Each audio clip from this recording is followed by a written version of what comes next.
Wandering, lost on a country road in County Leitrim. Kevin McGeever was discovered looking dishevelled, emaciated and with the word thief carved into his head.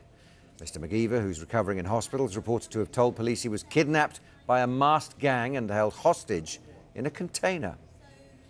Well, Sinn Féin councillor Martin Kenny is a family friend of the couple who found Mr McGeever, and he spoke to us a while ago. This man was standing in the middle of the road. He had red trousers and he had a torch in his hand.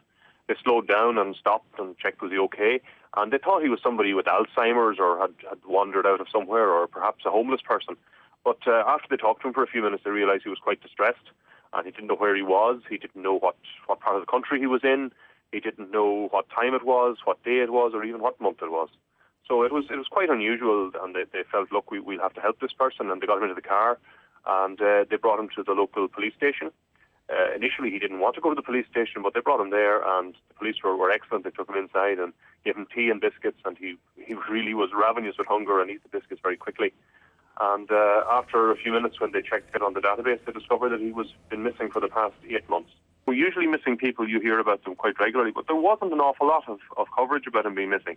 Now, my understanding is that he was quite a high-flying businessman in international business, and that it's well, quite unusual, of course, that he would go missing, but it didn't seem to be a huge-scale search for him or anything like that. The only thing he did tell them was that a number of men had dropped him off there along the road and that he'd been taken quite a long way. It's speculation, to be honest, other than that, as to whether he was held captive or what happened.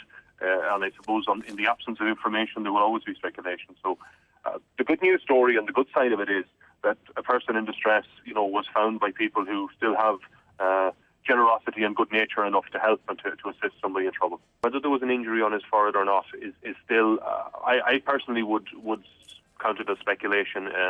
I mean, I've had people from various news agencies contact me. They're telling me that he was found naked, wrapped in plastic, which wasn't true at all. So there's always a sense that when these things happen in the absence of clear information, where there's a little bit added to it and then a little bit more added to that. So we're conscious of that. But the good side of it is that he's healthy, he's safe, and he's well, and he's recovering in hospital.